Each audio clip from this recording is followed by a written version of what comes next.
and distributing it amongst the others. So that could these could be two examples how jurisprudence can be used in actual real life. All right. So basically, fundamental rights are inviolable. You cannot violate it, right? So you can also relate it with the basic structure, right? So doctrine of basic structure is also the outcome of the jurisprudential aspect of constitution, right? जी पहले hand raise So करेंगे फिर basically, mic on करेंगे. जब मैं आपको allow करूँगा ना फिर आप माइक ऑन करना क्योंकि फिर बैकग्राउंड से शोर आता है. जी प्रभा बताइए. so basically, like the yesterday you gave the example hmm. of a framework or the basic structure of the constitution. Right. So jurisprudence tells about that the basic structure cannot be disturbed, hmm. and with the, that limitation, the jurist or the jurist system can work according to that. And jurisprudence also tells about the limitation within which we can take the interpretation as well as work our system. Totally interpretation पे depend नहीं होगा but yes to some extent we can do so, right. Anything else. So ये जितने भी answers हैं ना that it is a knowledge of law, right. It is the mother of all laws, right. It tells us about everything और it is a science of law. ये रटे रटाए answers हैं लेकिन जो आप बोल रहे हो ना अब एग्जाम्पल्स के साथ तो वो आपके जो ओरिजिनल आंसर्स की कैटेगरी में माने जाएंगे. जी अभी हैंड रेज किया था, बताइए.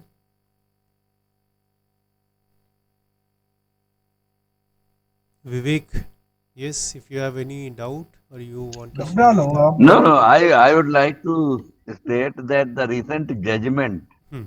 of the Supreme Court with regard to the powers of governor and withholding a bill Hmm.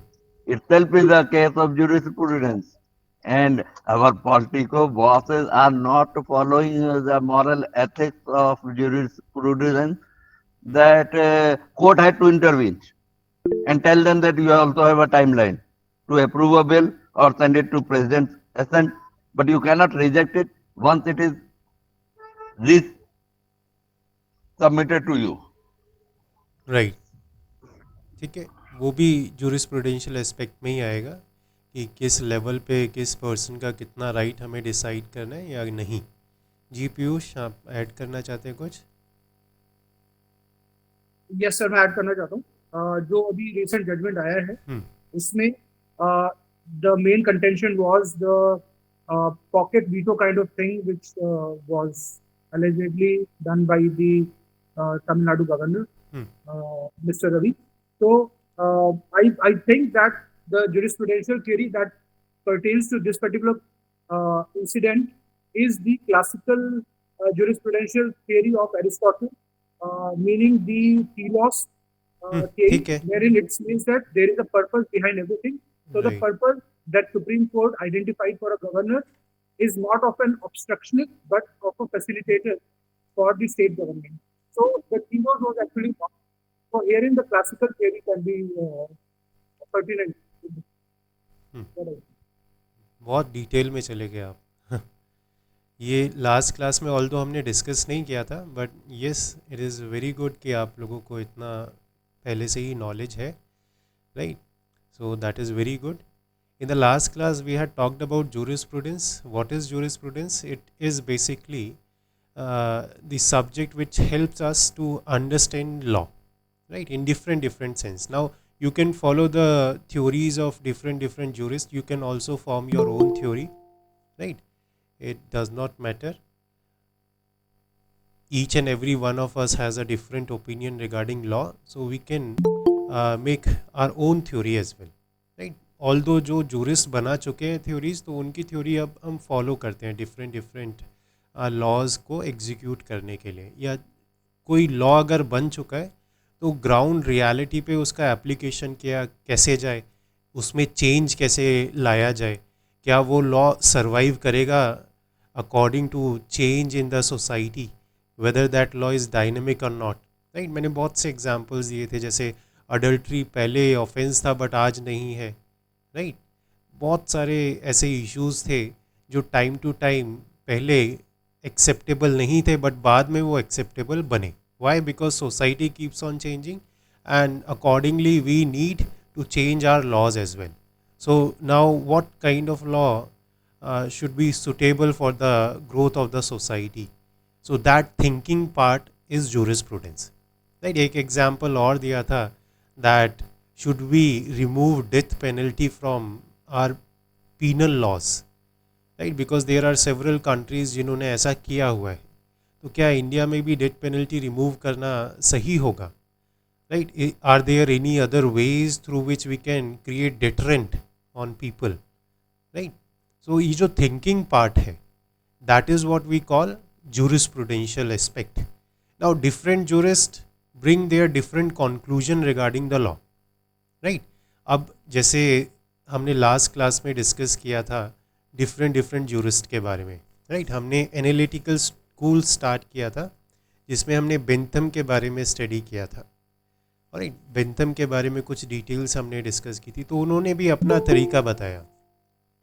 Right? उन्होंने भी अपना तरीका बताया कि लॉ क्या होता है और उसको किस तरीके से हमें स्टडी करना चाहिए और किस तरीके से उसको अप्लाई करना चाहिए. अब लीगल थ्योरी और जूरिस्प्रूडेंस की बात की जाए तो क्या डिफरेंस होगा if we talk about the difference of jurisprudence and legal theory. तो jurisprudential aspect is the thinking aspect and theory is the conclusion. Right? अगर मैं आप लोगों से कहूँ कि लॉ को डिफाइन करिए तो आप सोचेंगे डिफरेंट मीन्स, रिसोर्सेज, एक्सपीरियंस, इन सब के बारे में जो आप गो थ्रू कर चुके हैं. And then you will provide your final definition. Right? Now the point is ये जो थिंकिंग वाला पार्ट था, एनालिसिस वाला पार्ट था, एग्जामिन वाला पार्ट था, that is the jurisprudence. And the concluding part जो आपने डेफिनेशन दिया, that is the legal theory.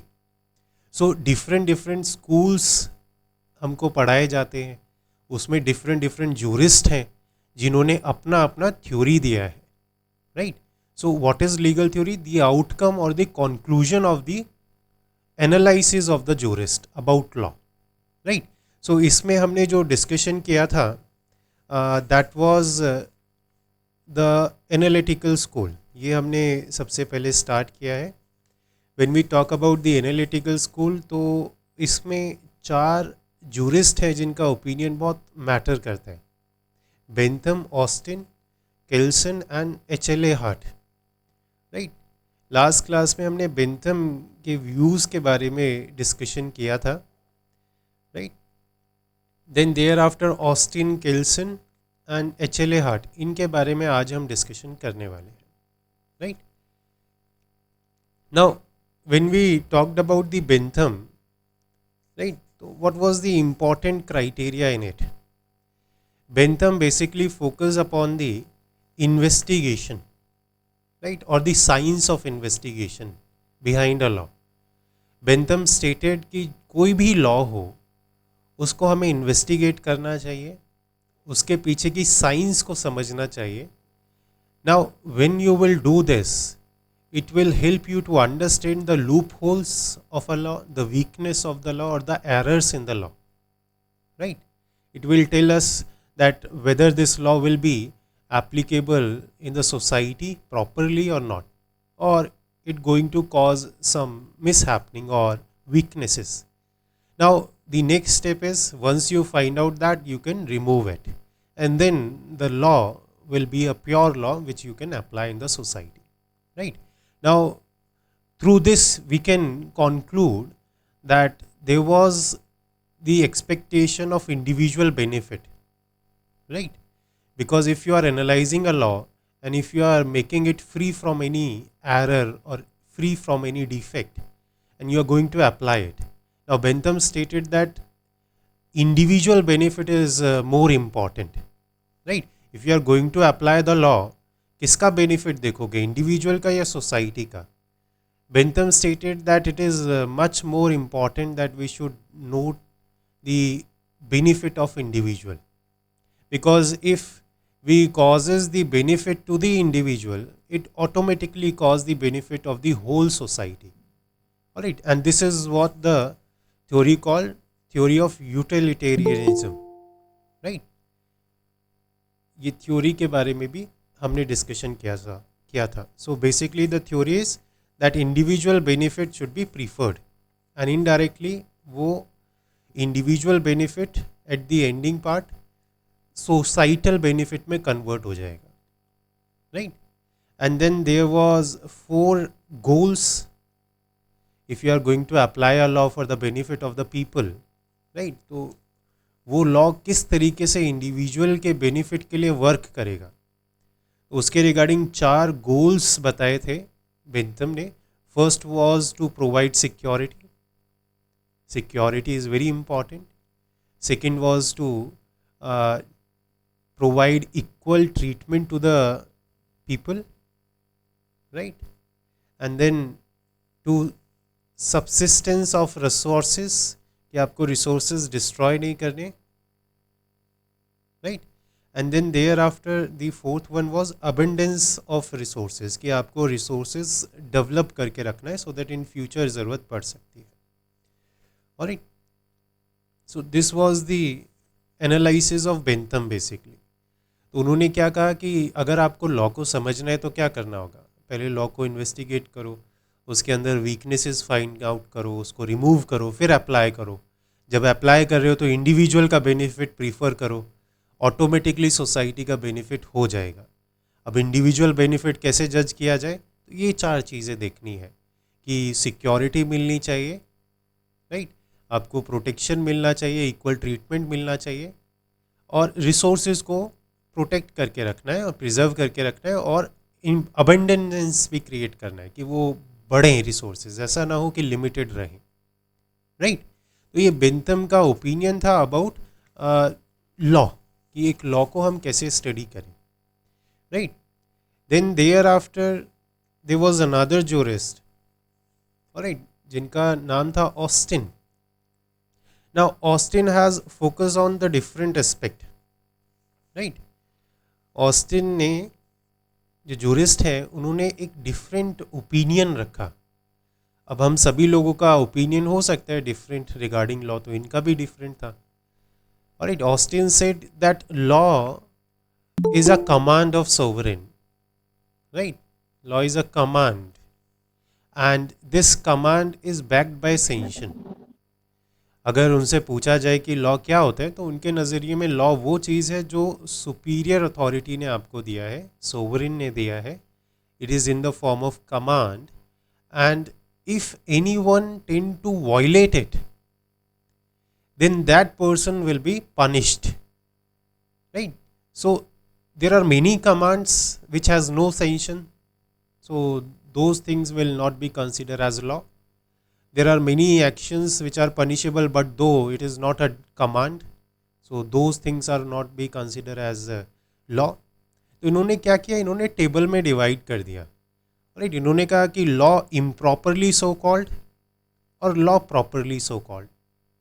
तो इम्प्रॉपर में जो कैटेगरी है उसमें कोई लॉ माना नहीं जाता, और जो लॉ माना जाता है तो that can be divided into 2, law which is made bye God and law which is made by men for main, right? So basic category इनका ये था कि 2 तरह के लॉ होते हैं. एक तो गॉड की तरफ से ह्यूमंस को दिया गया है, राइट? और एक लॉ दिया गया है लोगों के द्वारा लोगों को, a law which is given by people for the people. All right. Now, when we talk about law which is made by men for men, तो यहाँ पे भी 2 चीज़ें आ सकती हैं कि कोई सोवरेन अथॉरिटी है, वो कमांड दे रही है और उसके पीछे एक सैंक्शन है, means if you violate that command, sanction will be there. And the other aspect is that the command of sovereign is not backed by sanction, कि कमांड तो है बट सैंक्शन नहीं है, तो ऐसी सिचुएशन में वो लॉ नहीं माना जाएगा.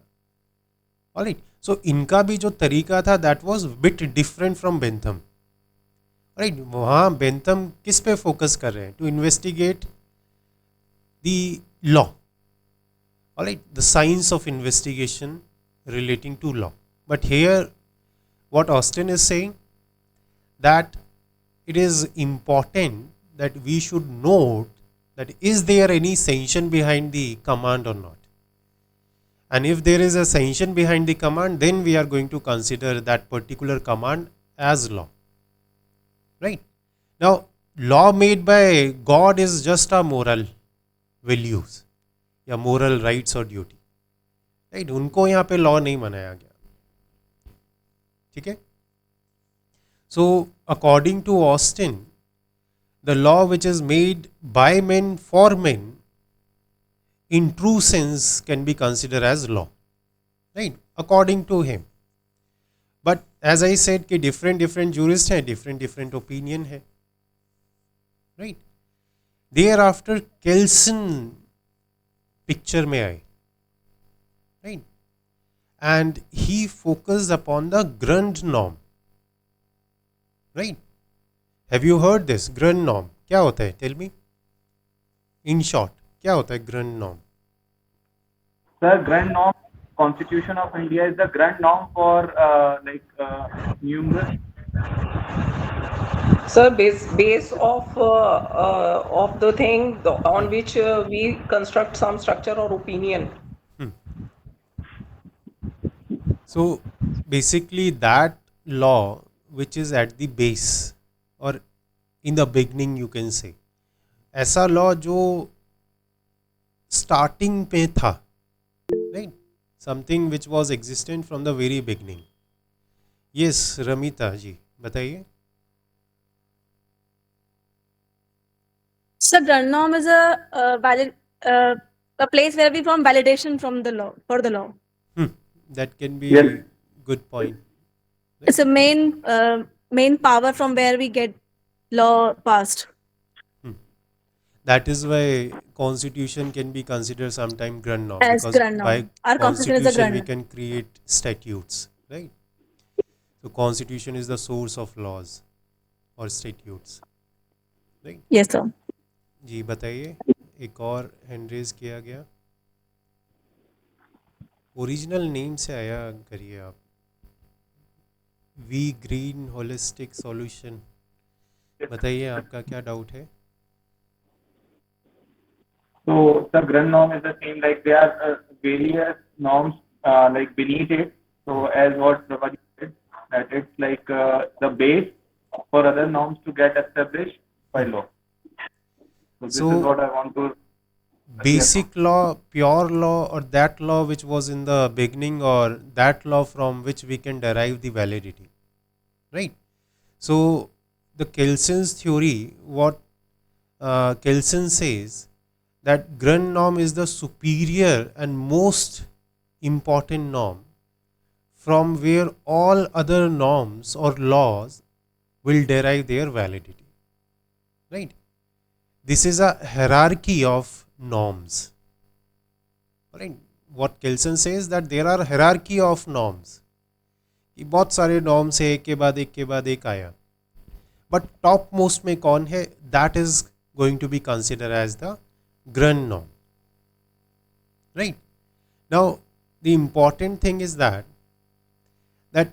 it derives the validity, right? All the laws derives the validity from the superior norm, and all these norms ultimately will derive their validity from the Grund norm. मतलब hierarchy है तो एक norm अपना validation दूसरे norm से ले रहा है, दूसरा तीसरे norm से ले रहा है, और at the end जो top पे है that is Grund norm, right? जो top पे बचा हुआ है जिसको किसी और से validity की ज़रूरत नहीं है, right? That is going to be considered as Grund norm, right? Any norm which does not adhere to the Grund norm will be invalid. So ऐसा कोई सोसाइटी में नॉर्म बना हुआ है जिसकी वैलिडेशन Grund norm से नहीं आती, राइट? देखो बहुत इंपॉर्टेंट एस्पेक्ट है ये. एक ऐसा नॉर्म या ऐसा लॉ जिसको Grund norm से वैलिडिटी नहीं मिला तो वो लॉ नहीं है, right? Now many times you have seen कि कॉन्स्टिट्यूशन के ऊपर क्वेश्चन उठ जाते हैं, कोई स्टैट्यूट बनाया, whether that statute is valid और नॉट, उनका कॉन्स्टिट्यूशनैलिटी है या नहीं है, राइट। सो जी कमेंट है, just a second, comment section मैंने ओपन कर लिया। If you have any question और डाउट और if you want to share you can share, right. हाँ, ये हमने अभी डिस्कस किया स्टार्टिंग में Anu ji, that Grun norm can be considered, constitution can be considered as Grun norm, and other laws which were created through constitution can be considered norms. All right. Now, just as you had given this example, तो ये बहुत अच्छा example है, we can understand the practical aspect of this theory, Kelson's theory. Right? कैसे? अब जैसे अभी मैं आप लोगों की क्लास से पहले I was making a detailed video on doctrine of basic structure, ये अभी मैं डालने वाला हूँ ऑन यूट्यूब, आप चेक करिएगा। फ्रॉम 1973 से हिस्टोरिकल डेवलपमेंट टिल नाउ क्या क्या हुआ, कैसे वो डॉक्ट्रिन क्रिएट हुआ, तो उसमें एक केस था, right, and that case was NAJC judgement, right, National Judicial Appointment Commission judgement, जिसमें क्या हुआ था कि आर्टिकल 124A इंट्रोड्यूस किया गया था by 99th constitutional amendment, and that article was related to the involvement of politicians in the selection process of supreme court जजेस, जिस अमेंडमेंट को पास भी किया गया उनके रिगार्डिंग स्टैट्यूट भी क्रिएट कर दिया। आर्टिकल 124A क्रिएट करके एक अलग से स्टैट्यूट क्रिएट कर दिया। Now we also know that separation of powers is the basic structure, alright, the doctrine of basic structure का जो element है वो एक separation of power भी है। तो कोर्ट ने on the basis of that doctrine इनको ओवर रूल कर दिया, इन आर्टिकल को कॉन्स्टिट्यूशनैलिटी इनका छीन लिया, राइट, 99th अमेंडमेंट को अनकॉन्स्टिट्यूशनल डिक्लेयर कर दिया। Why? Because basically that was just norm which was not acceptable by the grundnorm, right. वही चीज़ केल्सन ने भी कहा, क्या कहा कि जो भी नॉर्म्स हैं जो एडहेयर नहीं करते अपने आप को ग्रन नॉर्म से, जो अपनी वैलिडिटी ग्रन नॉर्म से नहीं डिमांड करते, तो वो अल्टीमेटली इनवैलिड कंसिडर किए जाएंगे, राइट। तो बहुत से स्टैट्यूट्स जिनको हम अनकॉन्स्टिट्यूशनल डिक्लेयर कर देते हैं, क्यों करते हैं? Because constitution is the grown norm and those statute are just norms, and if norm is not deriving its validity from Grun norm, तो फिर कैसे हम उसको वैलिडिटी दे दें, राइट? बताइए, इतना क्लियर है? यस और no? Yes, sir. Yes, sir. आप एग्जाम्पल्स ना रीसेंट वाले देखना। One of the best thing about studies कि देखो, अगर कभी भी आपको पढ़ना है थियोरेटिकल सब्जेक्ट हो या टेक्निकल सब्जेक्ट हो, I mostly tech technical subjects, right, sections, codification, ये सब, केस लॉज, ये सारे मैं ज़्यादातर लेता हूँ। Theoretical subjects I do avoid because इतना ज़्यादा इंटरेस्टिंग नहीं होते, but not with the jurisprudence, right? Jurisprudence is very special. It will tell you how to study law basically, right? It will create your own jurisprudence. By that I mean it will create your own thinking so that you can think about law and what is the relevancy of law. So this jurisprudence is very important. तो जब भी आप study करो ना, चाहे jurisprudence करो, चाहे कोई भी लॉ करो स्टडी, तो relate it according to jurisprudence. जैसे आप CPC पढ़ रहे हो, related with jurisprudence. Every subject has its jurisprudential aspect. और जो स्टूडेंट्स मीन्स की प्रिपरेशन कर रहे हैं, राइटिंग प्रैक्टिस कर रहे हैं, राइट, बहुत से लोग कॉम्पिटिटिव एग्ज़ाम की प्रैक्टिस कर रहे हैं, जुडिशरी हो गया कॉम्पिटिटिव एग्ज़ाम में, APO हो गया, राइट, बैंक में भी एग्ज़ाम्स निकलते हैं लॉ से related.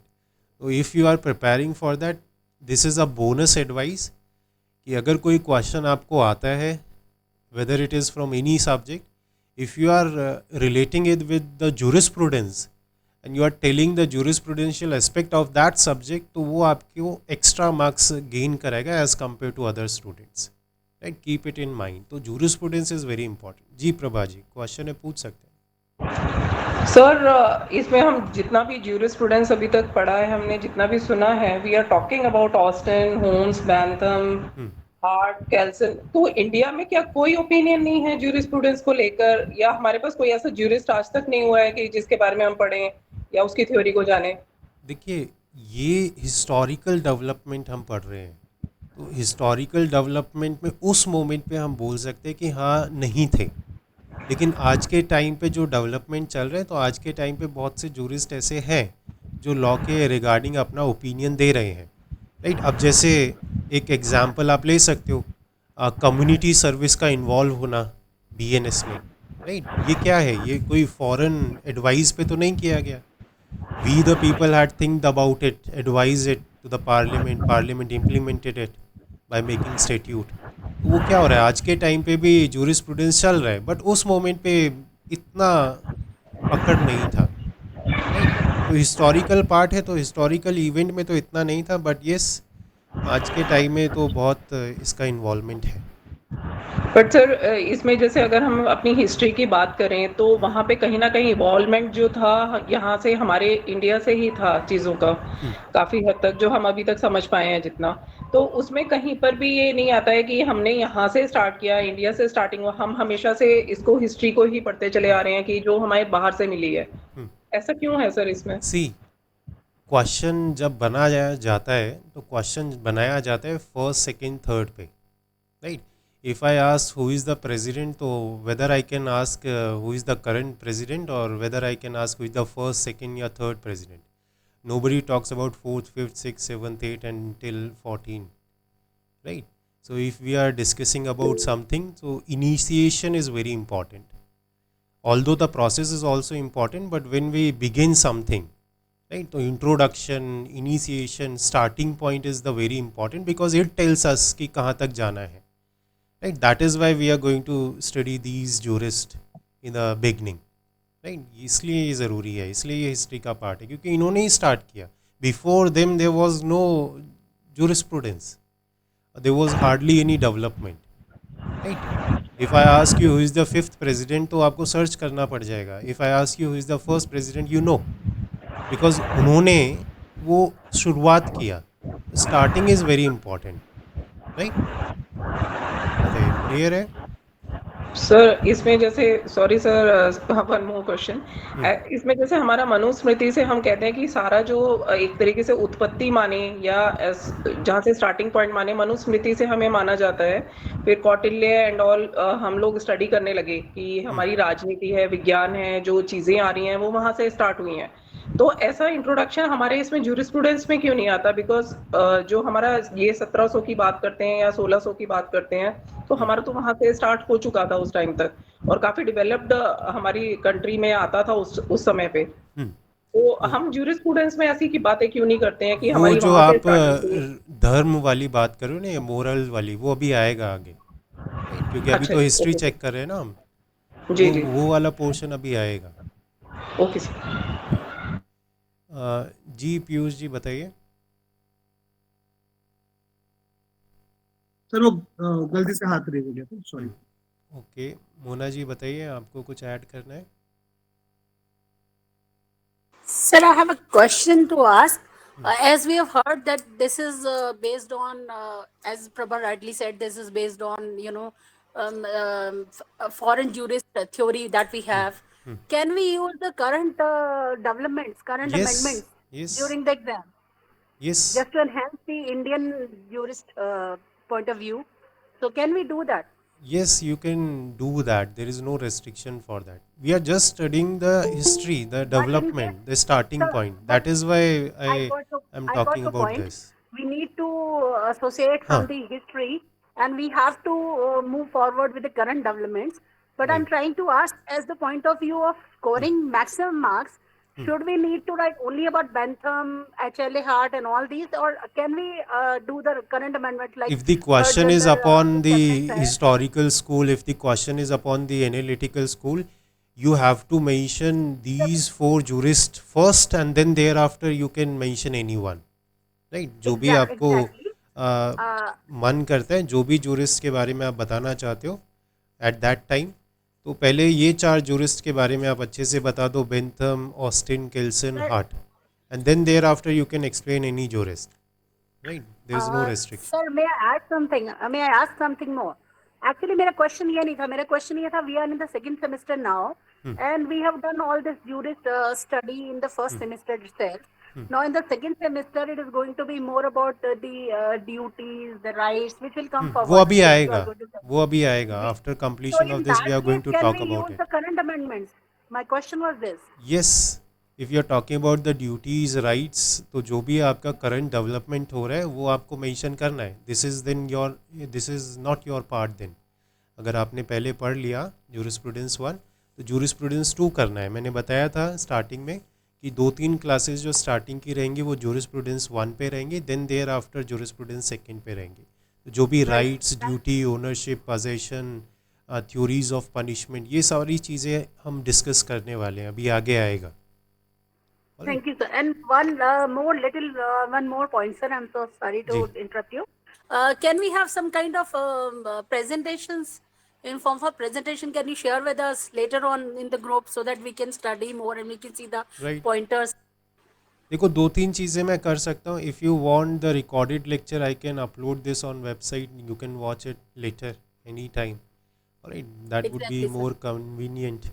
And if you want a presentation or document or any kind of notes on it, so I can provide that also. That we need to, sir. That will be a big help, sir. Thank you. You need video or you need notes? I need video. I think presentation and video will be better, sir. All right. So I'm going to upload this on my second channel. अभी एक second channel है, उस पे मैं डाल के ना आप लोगों को लिंक तो आई थिंक मेन व्हाट्सएप पे नहीं कर सकते, but I'll check with you, sir. I'll check with you. Thank you. आप लोग मुझे मैसेज कर देना एक बार. When you will Yes, sir. Send me the Sure. Text I will send you the link, right? Sure. Sir. Thank you so much. जी मोना जी बताइए. Sir, Prashant Sharma. Yes, thank you. जी प्रशांत जी I बताइए. just a small doubt. Sir, as in the during first 3 lectures, you will be covering jurisprudence 1, the major theories, important theories. Right. But sir, I put a question paper which came in, the previous set of questions which came in jurisprudence 2. So there is on Austin which came in the paper. Right. So So that is why I'm taking the whole subject, because even if you are focusing upon jurisprudence 2, it is somehow related to jurisprudence 1 as well. Alright, so we have to understand both. And even if you had studied jurisprudence 1, I am not there to teach you. Right, so my way of teaching and the way of your learning is different a bit. So it is better that I take it whole together so that in the end we can solve any question, whether it is from jurisprudence 1 or 2. Right? fundamental. Okay, sir. Thank you. Alright. जी मोना जी बताइए. Nothing, sir. It was by mistake. Thank you. Alright. विवेक जी बताइए.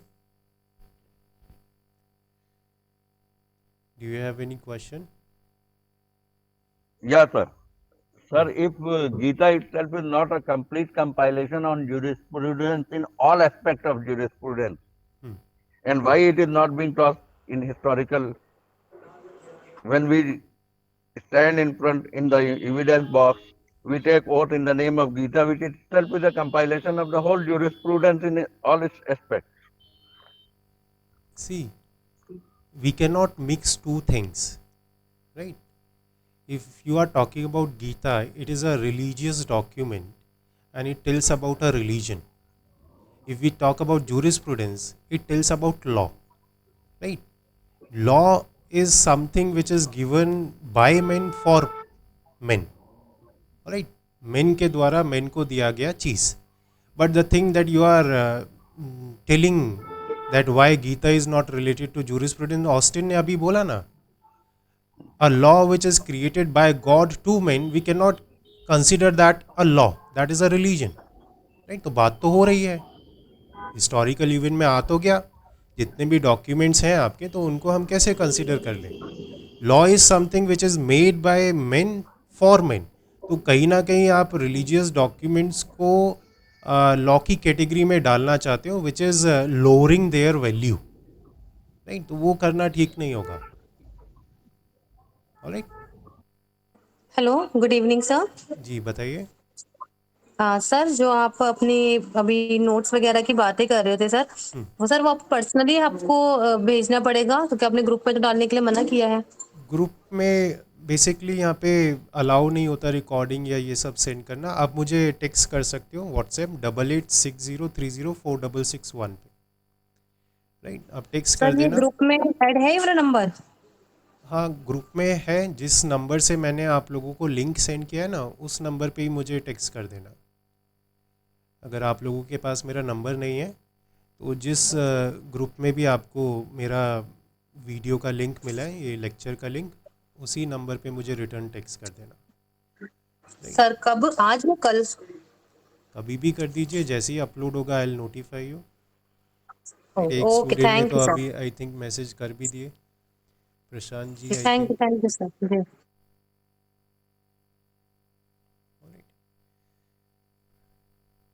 चलिए, मुझे but बता ज़रूर देना that we need jurisprudence, क्योंकि बहुत सारे मैसेज आते हैं तो I am not able to assure कि आप कौन हैं या किस ग्रुप से हैं। तो मुझे बता दीजिएगा कि I am from evening batch 7:30 and need jurisprudence videos, right? Now if we talk about Kelsen, if we continue our point, all right, so there was a theory of Kelsen which we can consider as pure theory of Kelsen. Kelsen basically never said that law should be pure, but Kelsen says that jurists should prove a pure study of law, right? There is a difference. हम पढ़ते हैं केल्सन की theory और गलती कर देते हैं, right. We think about pure theory of law.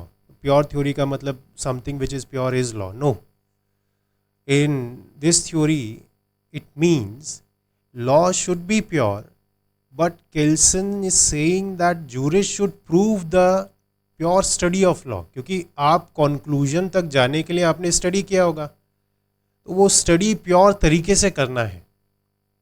Jurist should not think about that law in a vague sense, right?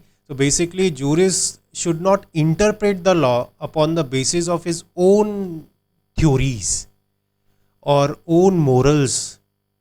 Rather he has to interpret the law as pure as it is, right? बिना किसी mixture के, बिना किसी mindset के, right. क्योंकि आपके different opinion, different experience, तो एक ही चीज़ को आप डिफरेंट वे से देखोगे, राइट। So now the important thing is that कि एक्चुअल में जो वो प्योरिटी है, you are not able to understand that because you are looking that thing by your own mind set which can differ from person to person, right.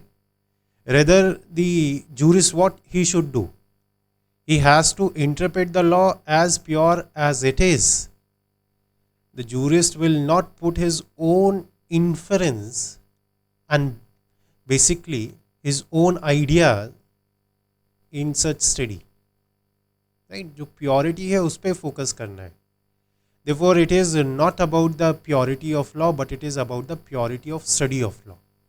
हमें purity से उसको study करना है, राइट। अब एक पॉइंट आपके mind में आ सकते हैं, सर जूरिस्प्रूडेंस अभी तो हमने जाना था that different person has different opinion about the law, so that becomes the jurisprudence, but the opinion should be pure. If you are researching, if you are thinking, if you are doing something, that should not be influenced by your own experience. अब जैसे जज है, judgement देगा, तो judgement देते time वो एक ऐसा पर्सन, इम्पार्शियल पर्सन बन जाता है कि उसको अपने खुद के एक्सपीरियंसेस को छोड़ना होता है। Because if he had face something which is wrong in pass, तो हो सकता है उससे रिलेटेड केस आ गया सामने तो वो एग्रेसिव जजमेंट दे दे, राइट। तो जूरिस्प्रूडेंस में ये जो प्योर थ्योरी ऑफ लॉ है, दैट इज़ कि आप जब स्टडी कर रहे हो, अंडरस्टैंड कर रहे हो लॉ को, फाइंड आउट कर रहे हो, तो उसमें आपको प्योरिटी रखना है rather than mixing it with your own ideologies. Right जी, रमिता जी बताइए। Sir, Kelson explained purity means separation of law from other disciplines like politics, Hmm. sociology, or morality. That can be These an things. example, Purity means ideologies. right? That can be example because you cannot influence your own point with other points, right? Yes, sir.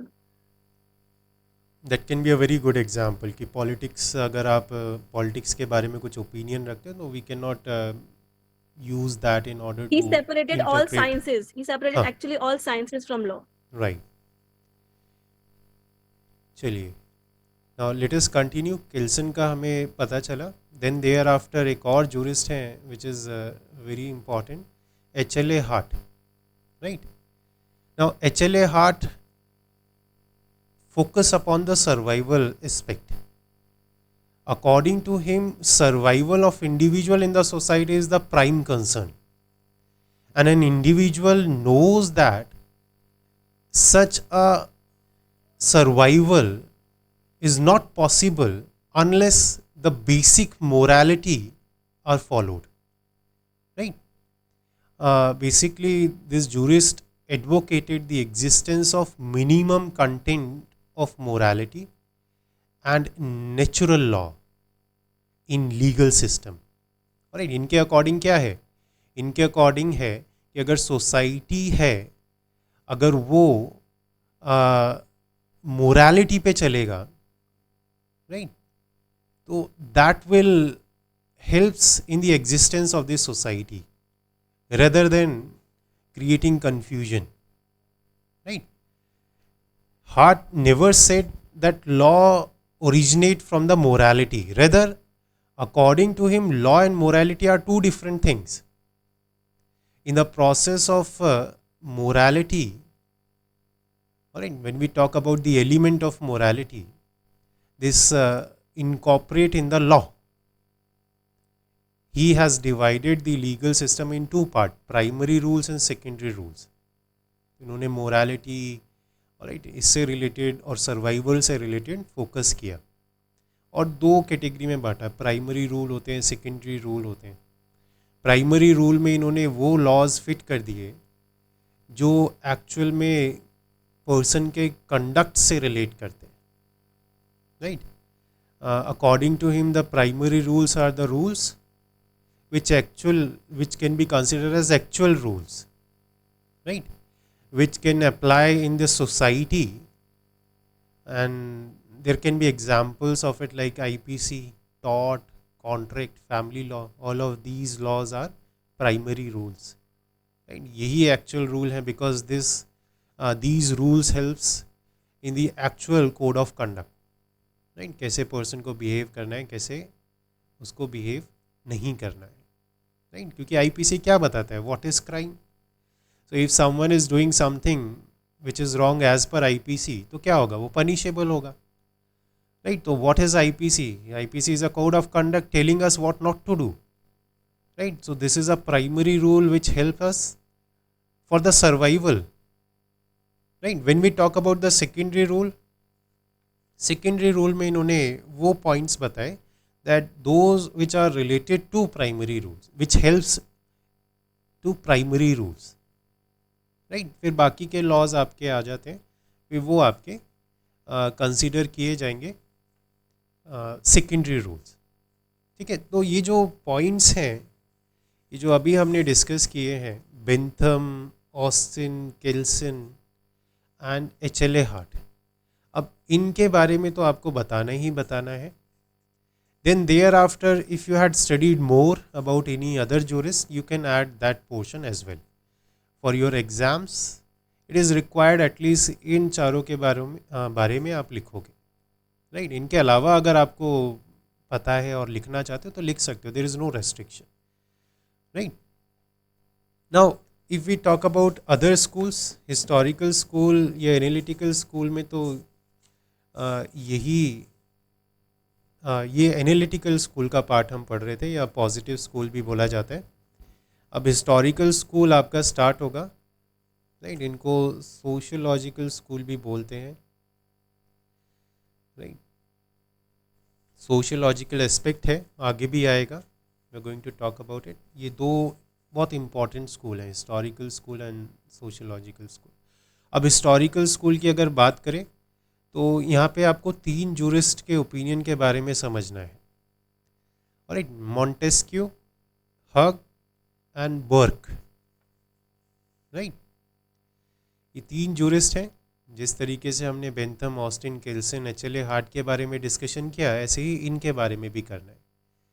और Can you repeat the name, sir? Montesquieu, MONTESQUIEU, Montesquieu, Hugo, HUGO, and Burke, BURKE। Right, spelling mistake नहीं करना है, exam में तो बिल्कुल नहीं करना है, ठीक है। So basically historical schools. जी रमिता जी बताइए।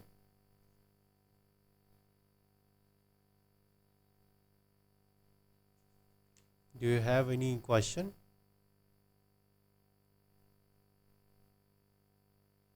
चलिए, now if we talk about historical school, right,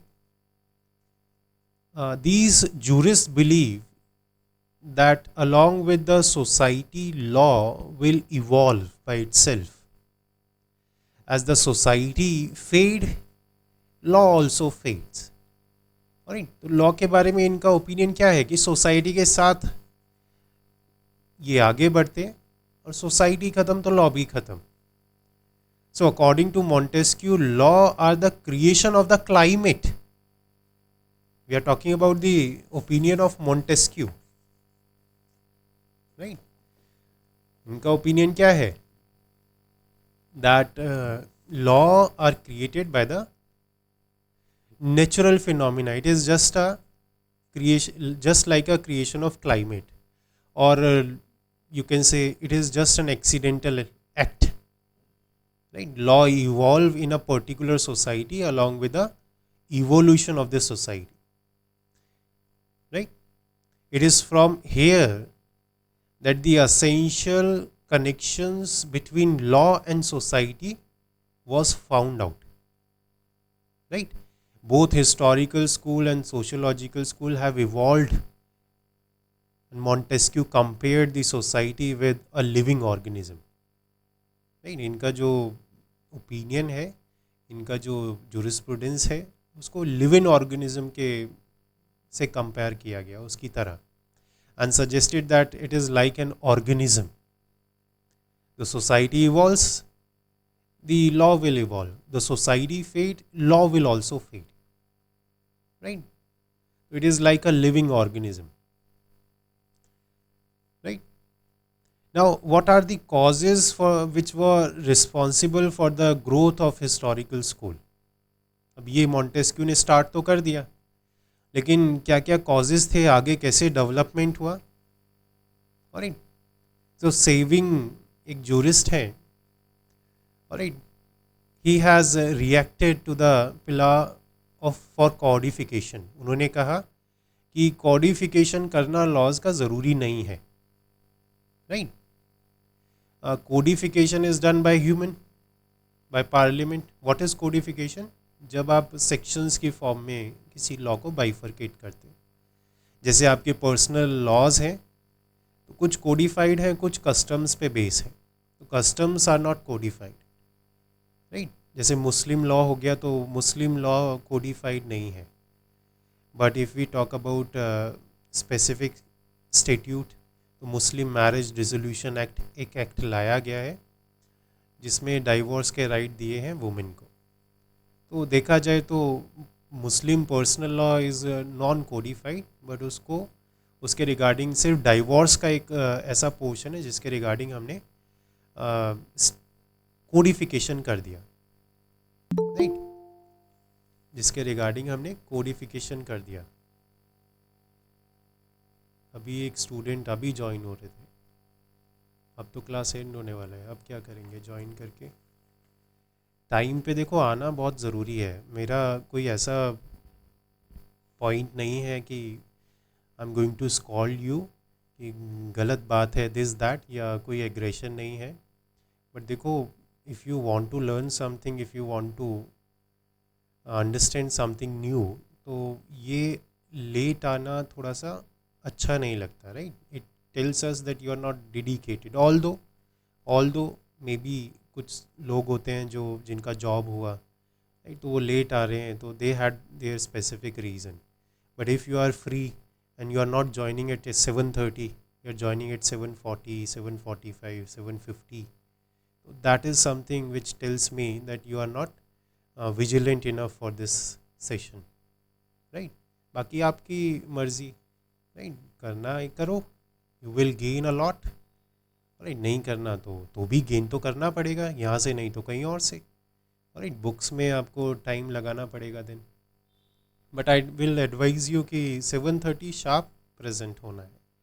और बहुत से स्टूडेंट आए भी थे, 7:20 से आई सॉ कि वेट कर रहे थे, तो that was very good, right.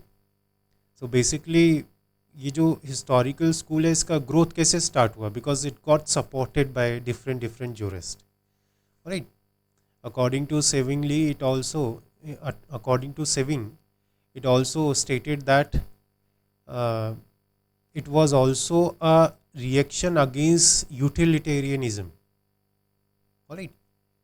It was also a reaction regarding the individual interest, कि एक पर्सन को आप जब भी उसका बेनिफिट अच्छे से कर सकते हो जब वो लॉ कोडिफाइड ना हो, टेक्निकल ना हो, राइट।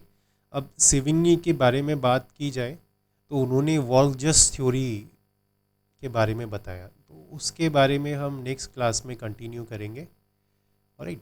वॉल्जस थ्योरी आपने नाम ज़रूर सुना होगा, alright, which was based upon the common conscience, right. तो फ़िलहाल के लिए अभी हम इतना ही रखते हैं, and we are going to continue this from next session, alright. अब आपके जो जो क्वेश्चंस हैं वो मुझे बता दीजिए। जी रमिता जी।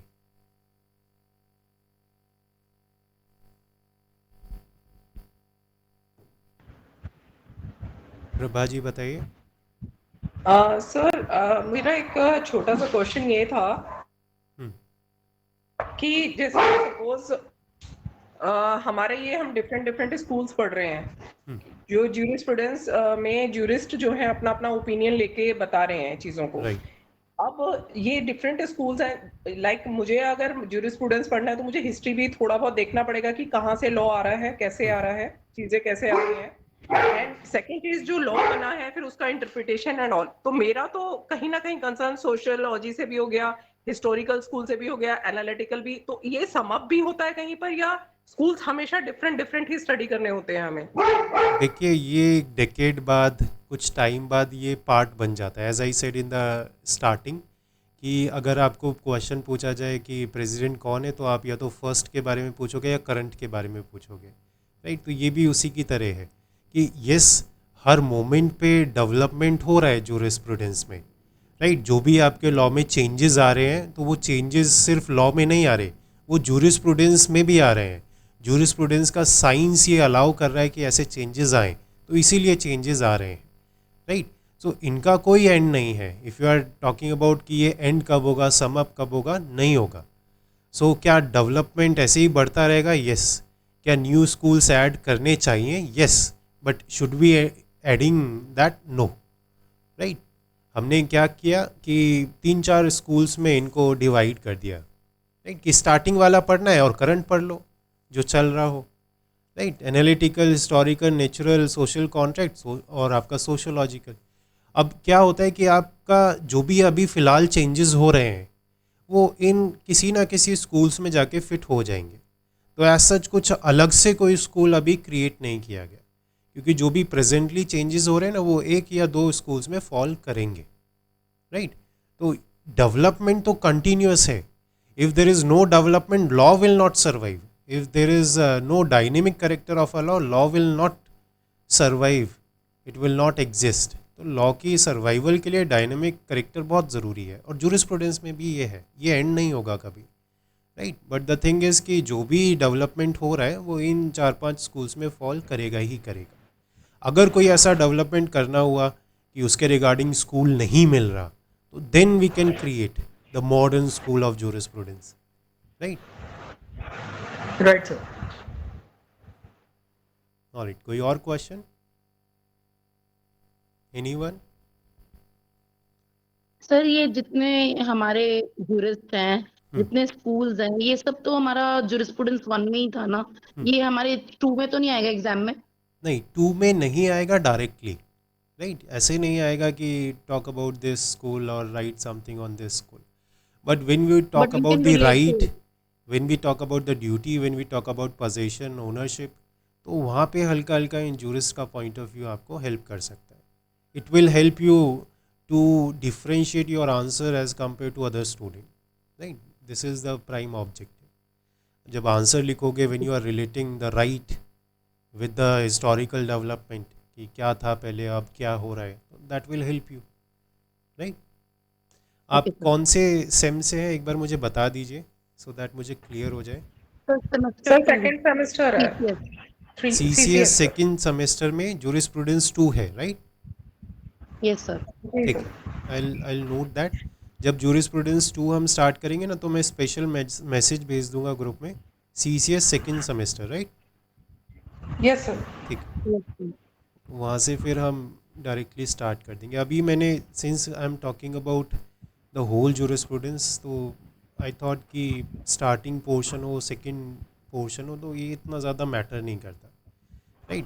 अब देखो, अगर मुझे कोई चीज़ समझानी है और आपको समझनी है, या तो वो एग्ज़ाम के लिए हो सकता है कि चलो ठीक है, मैंने 2-4 पॉइंट बता दिया, आपने एग्ज़ाम दे दिया. लेकिन my way of teaching is different. What I do, I try to encourage student so that they can understand and implement law, right? This is a great drawback in the legal society कि लोग कर क्या रहे हैं, लोग रट रहे हैं, एग्ज़ाम दे रहे हैं, डिग्रियां ले रहे हैं, but they forget to understand the law, they forget to implement the law, right? Consequently, if you go in court, you will find many advocates, but 2-4 advocates ही होते हैं जिनका प्रैक्टिस चल रहा है, या बहुत से स्टूडेंट्स ऐसे होते हैं जो फर्स्ट सेकंड अटेम्प्ट में क्वालिफाई कर रहे हैं कोई एग्ज़ाम, और कुछ ऐसे स्टूडेंट हैं जो पढ़ाई करे जा रहे हैं, मेहनत करे जा रहे हैं, but they are not doing it. Why? Because the base is weak. तो मैं जूरिस्प्रूडेंस पढ़ा रहा हूँ, तो मैं तो ऐसे पढ़ा रहा हूँ कि it will help you in future, right?